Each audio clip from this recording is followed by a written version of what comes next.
Hey everybody, hey, it's another Sunday Funday for everyone. Sorry if you're hearing some in the background. It's like pouring at my house. It's been raining off and on for a couple of days. After raining for nearly a week straight, we had a small break and it's like, just pour. Oh well, that's your weather update. So, what about the new movie that I saw? Now You See Me Too, which is not a super clever title. Just two. Who cares? It's like, was it any good? Was I intrigued? Did I enjoy it in any fashion? Not really. I'm gonna be bearing some really bad news, and honestly, I wasn't too surprised by this. Now You See Me Too is not really good. It's in fact kind of poor in a lot of ways. There's a lot of problems with it. Most of it stems from the fact that the first movie really didn't need a follow-up.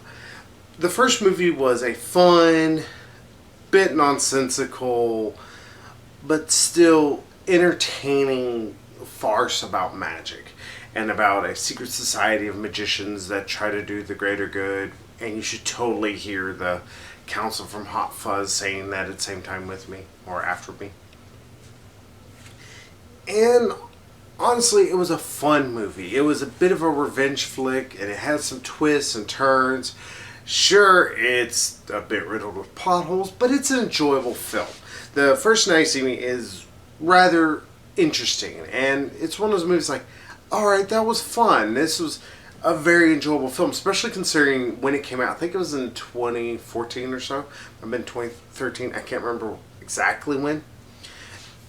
During that year, it was just not a very good year for movies, especially summer movies.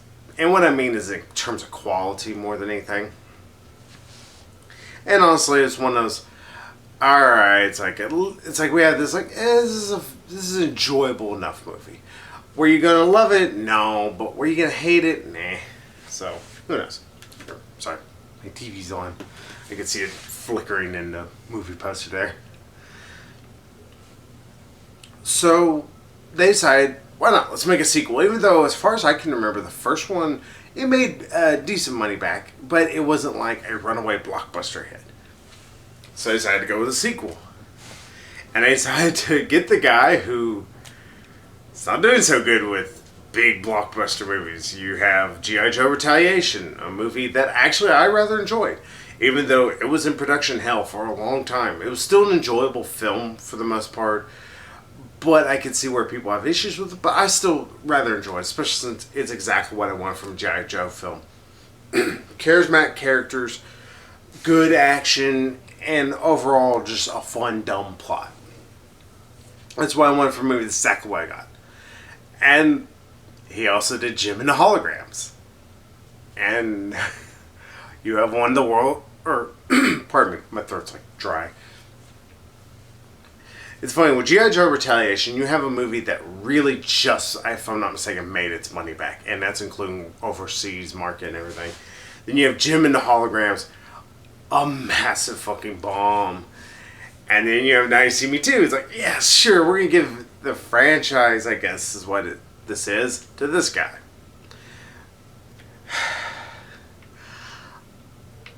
I think this is... I've not seen Jim and the Holograms. None of what I've seen looks good, mind you, but from what I've heard, it's not a very boring movie. This doesn't seem to share a whole lot with it beyond the director, I'll say that much. But also, this doesn't seem to really mesh with the first movie. And I know it's a follow-up to the first movie because, you get to see more of Mark Ruffalo being Mark Ruffalo in this. Though he's, oddly enough, not in this movie very much, probably because he was about to start filming Thor Ragnarok or helping with Avengers 2, who knows. Doing anything else that was better. But he's in this again, and he's still with the FBI. And the Interpol lady is nowhere to be found. She's not even mentioned in this movie. It's kind of odd. And then there is most of the returning cast. You have Jesse Eisenberg, of course, playing, I think his name's Atlas. I can't remember. Woody Harrelson's character, I also can't remember his name. Dave Franco's character, who was mostly kind of a punchline in the first movie, though he did some kind of interesting things. His fight scenes were actually kind of cool. And then you're like, oh, where's the one lady? I'm sorry, I can't remember all their names. The one redhead, I can't remember her name. It's going to bug me. And it's like, oh, no, she just left Jesse Eisenberg. She didn't want to be a member of the Four Horsemen anymore. Because instead, we get this new girl who I don't remember her name. I think it's Jeannie or something like that. Oh, she's the first misstep. I guess they thought whenever it came to... I really can't remember the lady's name that played the redhead in the first movie. When people enjoyed her character, what they enjoyed about her was her bit of smart-assness.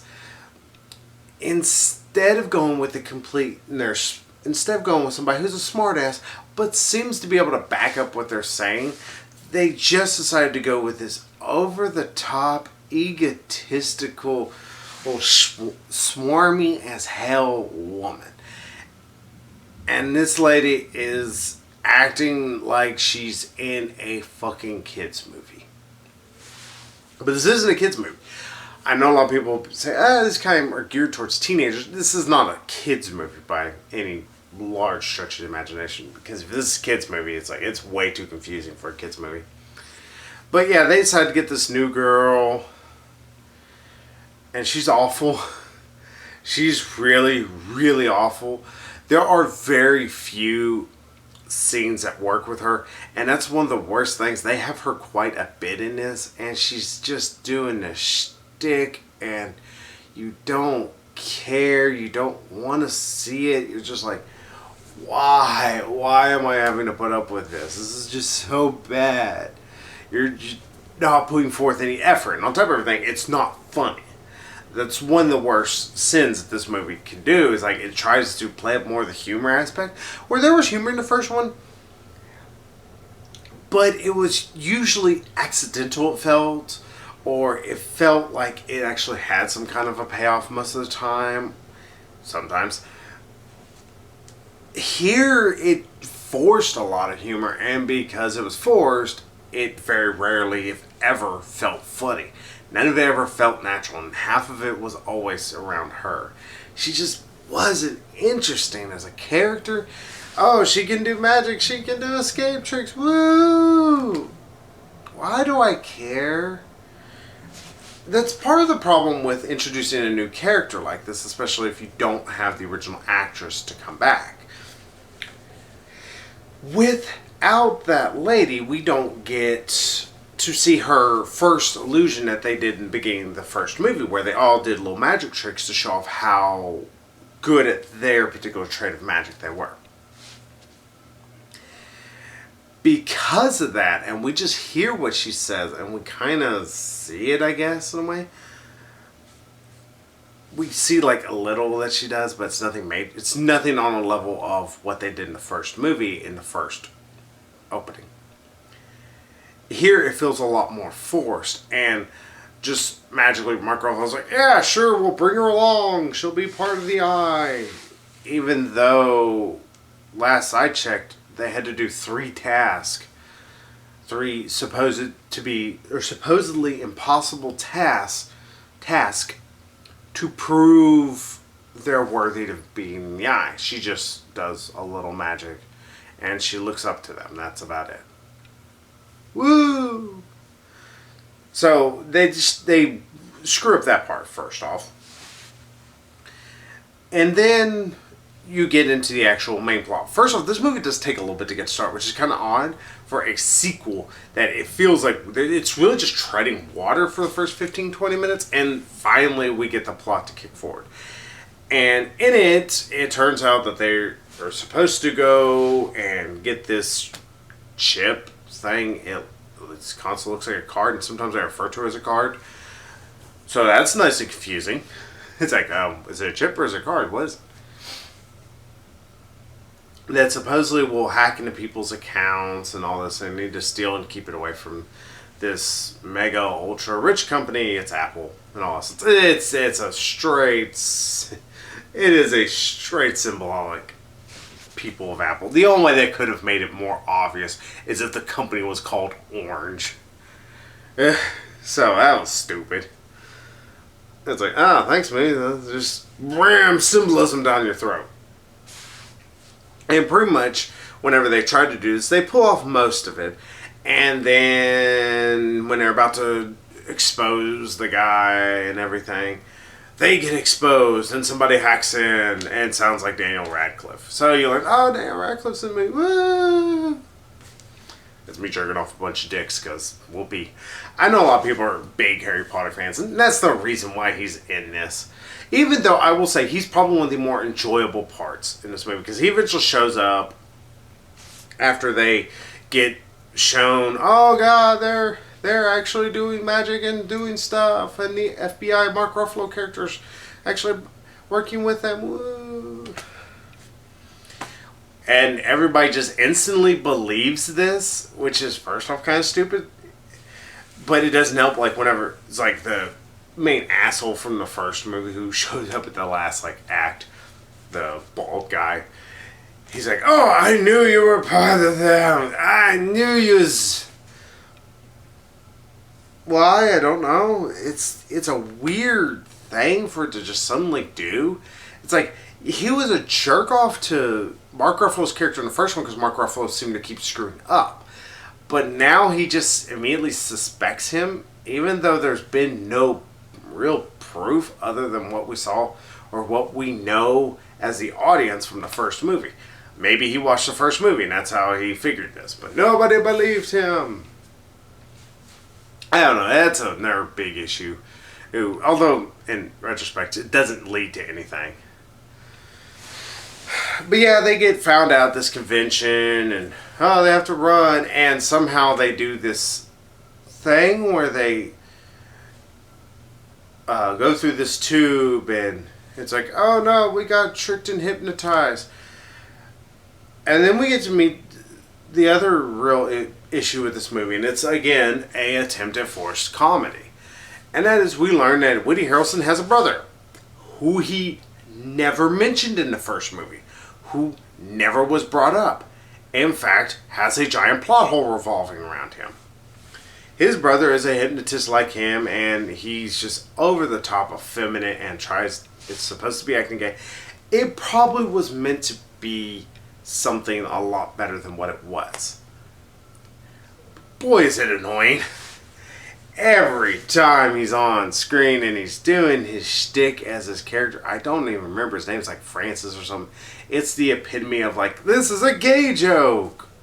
And it's very juvenile feeling, which doesn't help. It's like, oh, thanks, I'm glad you are 12. But pretty much we learn that he's a hypnotist, he hypnotized him, and then they're in China. Because that was the only place they could actually afford to shoot most of these scenes. Because this movie takes place in two places, really. China and London. I know I'm saying China like it just takes place in a constant country, even though it's in one city. It's a name of a city I can't remember. But it's pretty much China's Las Vegas in a way. Sorry, I'm an ignorant American. I fully admit it and accept it. But they go here because of Woody Harrelson's brother, who, again, like I said, fucking comes out of nowhere. And then they get to meet Daniel Radcliffe, who's like, I am wanting to use you to help me to do this thing. He wants him to steal this chip, the same thing that they were supposedly going to expose, from the company. Though from the sounds of it, Daniel Radcliffe owns the company, so it's like, why do you need them to do this again? What? There is another massive problem with this movie. This is so convoluted and so confusing. There's a lot of times I was going, wait, what? The hell are you on about?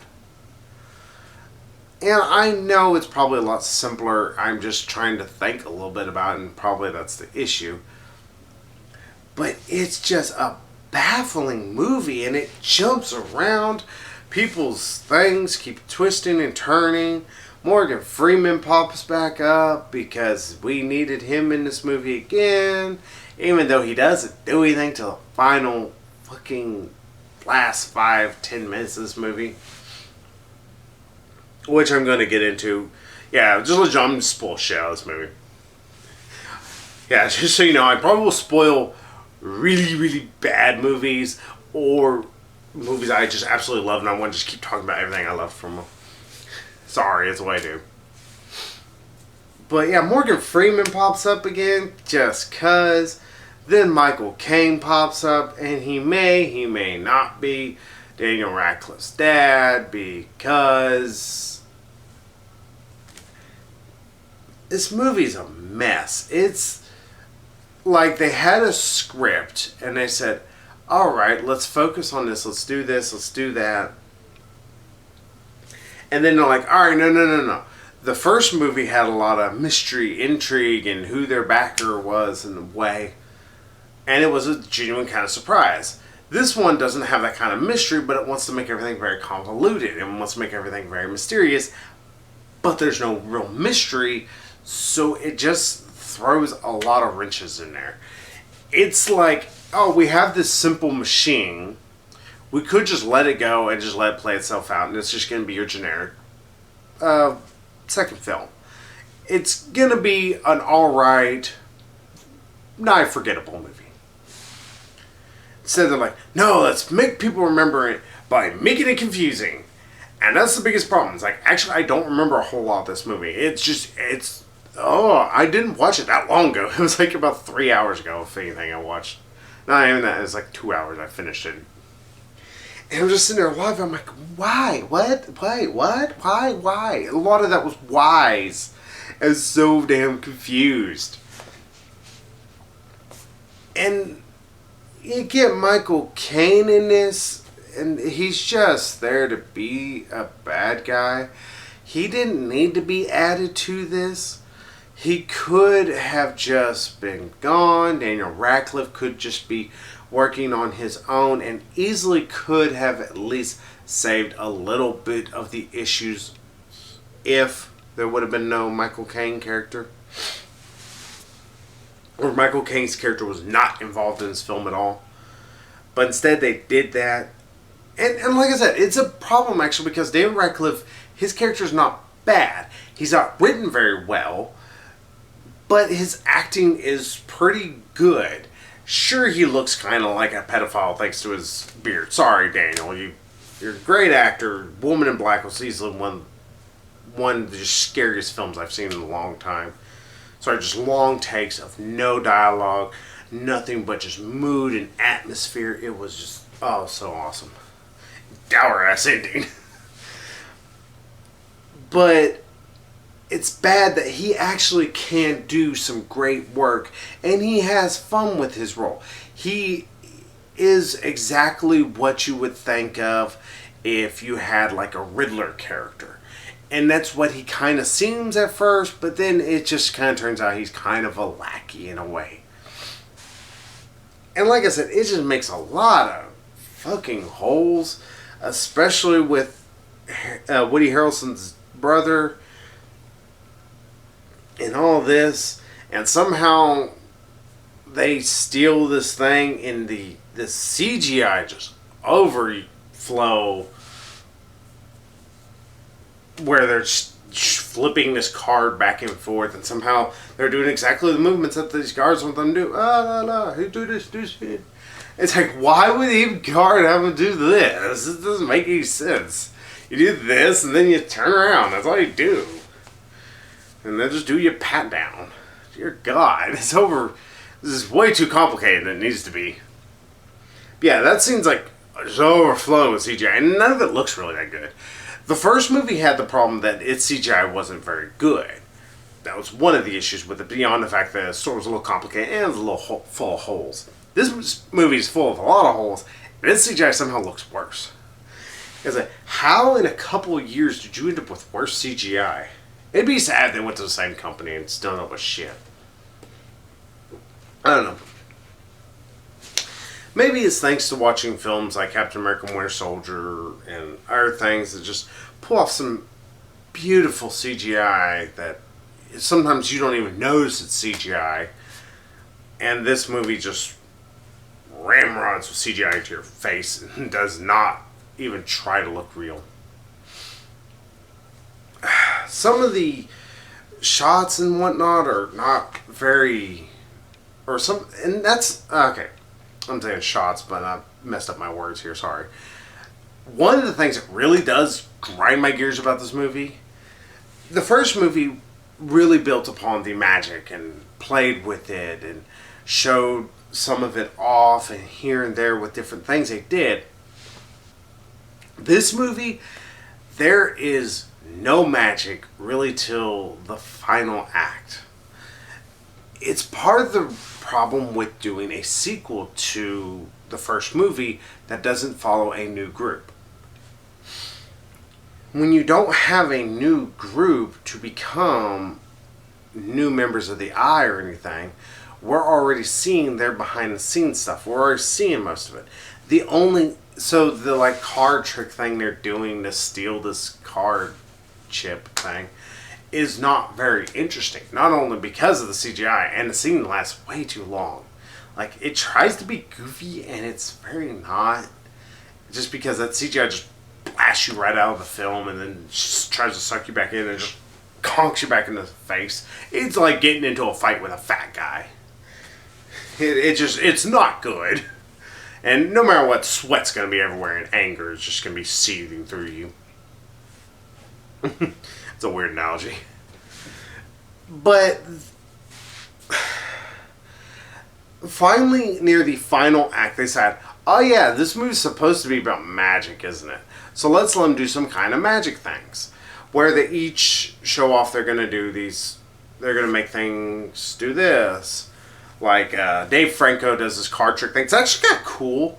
And when they kind of explain it, it's actually really interesting. And I was like, you're really trying to redeem me, movie, and you're trying to make me give a crap.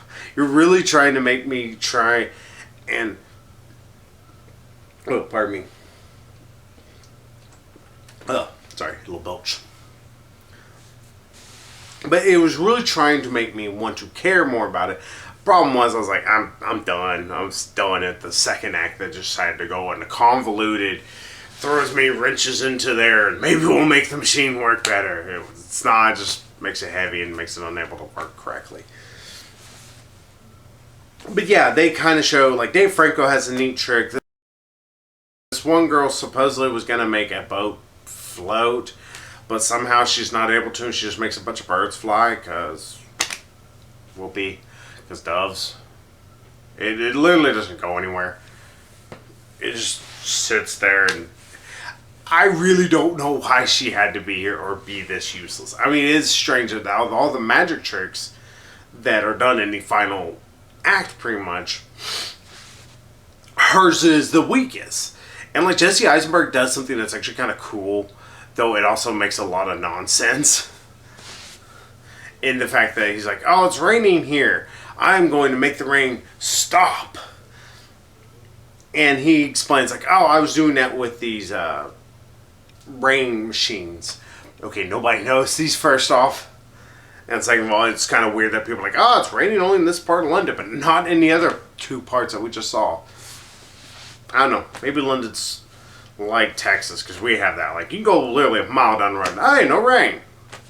And your areas just get dumped on.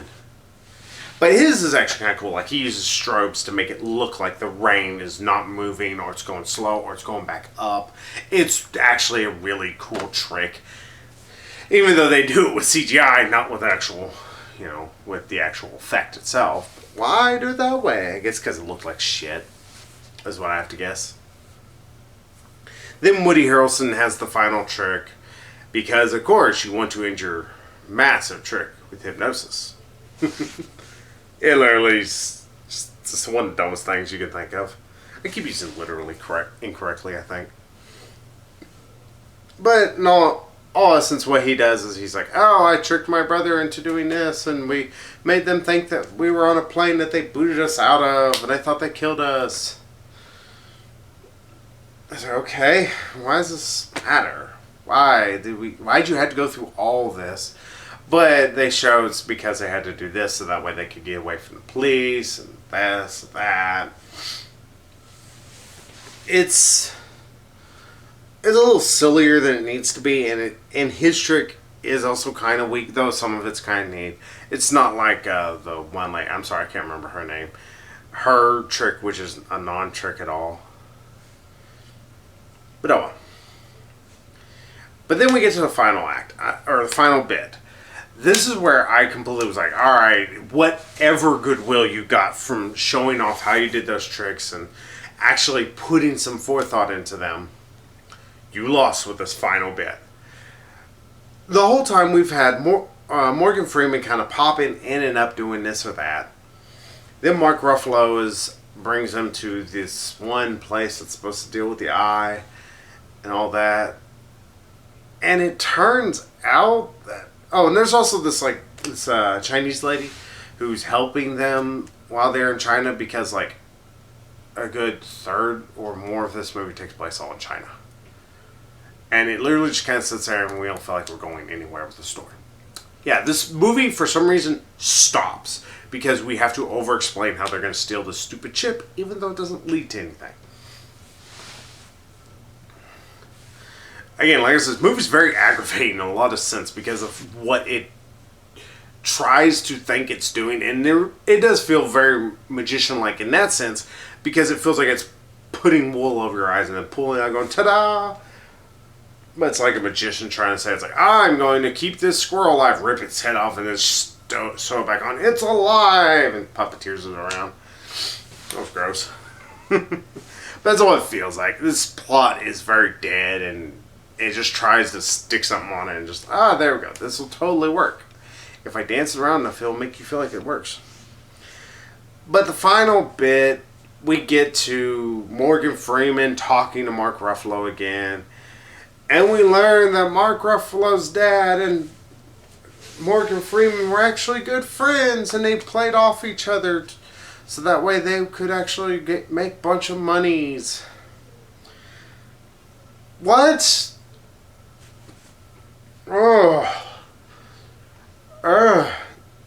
From all what we learned from the first movie, Mark Ruffalo was angry at Morgan Freeman for exposing supposedly his dad and forcing his dad to do an even more ludicrous stunt that ended up getting his dad killed. Sure, the more and more you think about it, the more and more you think Mark Ruffalo's a little whiny because of this. But I would still be upset over it. To think that you have pretty much made the entire plot of the first movie, the entire revolving thing, which is in all essence a revenge story. That the characters don't know they're carrying out revenge for a character. But to think you have taken that entire string and lit it on fire and then thrown it away simply so you can have this twist at the end, with a twist. Because, I don't know, M. Night Shyamalan wrote this, I guess. No, he didn't. I'm not even gonna think the man's that god-awful. But to have this kind of a stupid twist that Morgan Freeman never was really mad with his dad. In fact, felt upset about and blamed himself over his dad's death.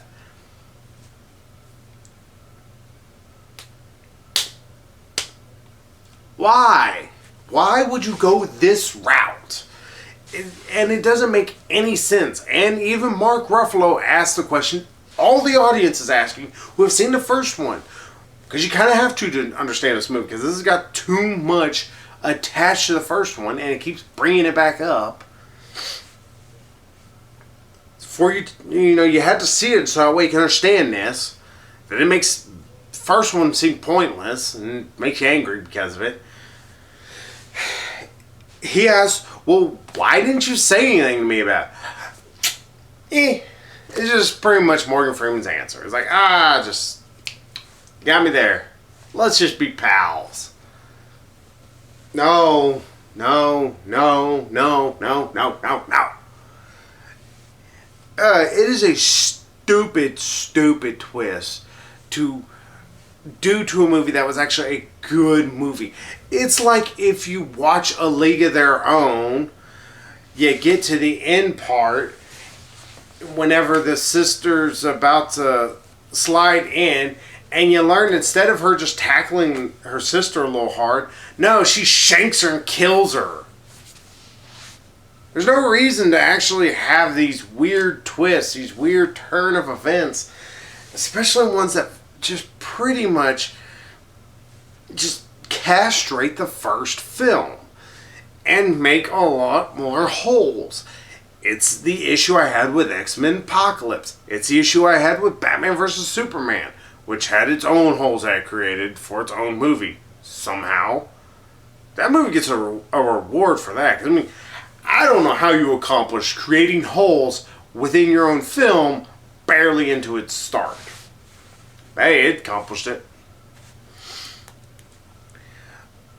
But it pretty much just makes the first film feel unnecessary, and that this is the only one that should matter. Even though this movie sucks. The movie sucks really bad.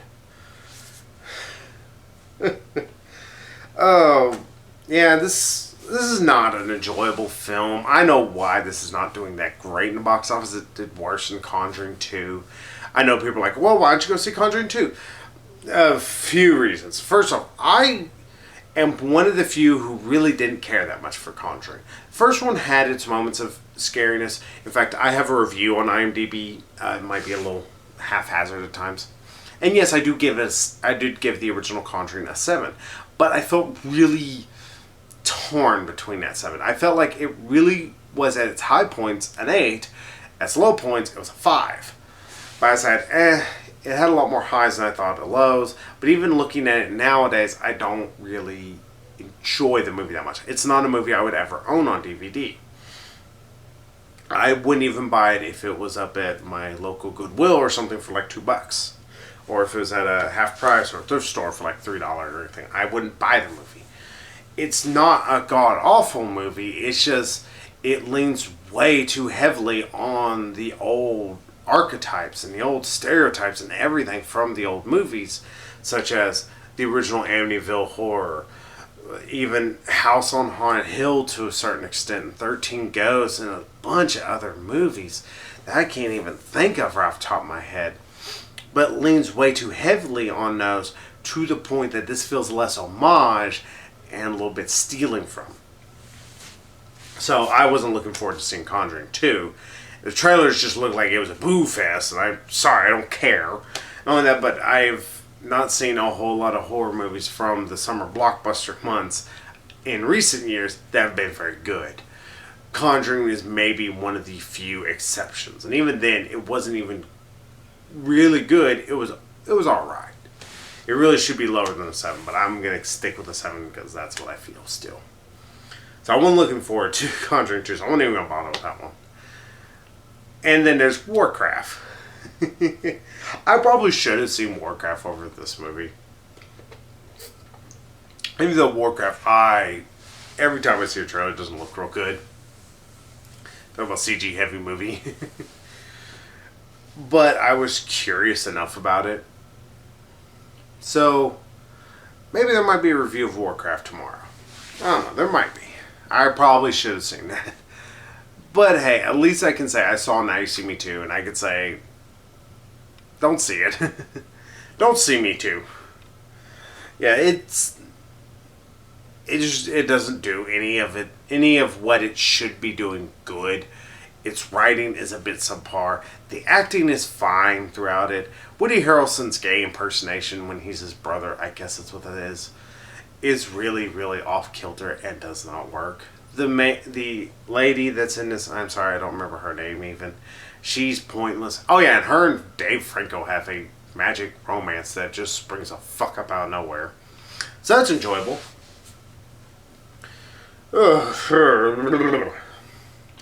But Jesse Eisenberg does good with what he's supposed to be doing Woody Harrelson, when he's actually just the character he was from first one, who I constantly want to call Moloch, but I know that is a demon. He's good in it for what he's supposed to do. Even Dave Franco does a decent job, and Dave Franco sucks. Sorry, Dave. Though I am looking forward to Nerve. I saw a trailer finally for that, and I watched it, I was like, this, even though the trailer kind of gives it a little too much away, it actually looks kind of interesting, and it sounds like an interesting concept for the film. So, I'm looking forward to it. I'm also looking forward to The Accountant with Ben Affleck. I'm not a huge Ben Affleck fan in terms of his acting, but his directorial stuff is great. But this movie looks like it's going to play off of some of Ben Affleck's kind of odd inflections and whatnot whenever he's acting. Though he did an astounding job in Gone Girl. So, what do I give Now You See Me Too? Since I don't want to talk about anything else but this. Really, I would give it a 3. This is not a good movie. It's not worth seeing in theaters. Maybe you won't feel too bad if you rent it. But this is not a movie you can take kids to see. It's way too convoluted. It jumps around. And it's funny, when it jumps around, it feels like it's jumping in place, though. It's like, oh, we're going to jump, and we jump right back in the same spot we just were. It's kind of odd. Some of the editing's a little funky, so that's always great. The action's a little subpar, and it's woefully bereft of magic. It is a movie that's supposed to help us believe in magic more than Power Rangers Mystic Force did, and somehow it does not even accomplish any of that till the final act. And even then, two out of 4 are the only good ones. The others are one is mediocre, the other one is nothing. So, that's my thoughts on Now You See Me Too. Maybe Warcraft will be tomorrow. If not, I know there will be a inconsistent bookworm here just tomorrow, because I just finished Sayuki Volume 2, which I will talk more about during that. So, until next week, or maybe tomorrow. Maybe it's Warcraft. I don't even know what's coming out next week. There is something coming out and I can't remember. And oh yeah, it's Finding Dory and Central Intelligence. Probably will be Central Intelligence for me. Not because I don't want to see Finding Dory. I'm kind of interested in it, though at the same time, I haven't seen much from the trailers that make me really want to see it. But Pixar's kind of bad about that. Like, even the Incredibles trailer didn't look good. So, we'll see what happens. And so, until next time, see y'all later.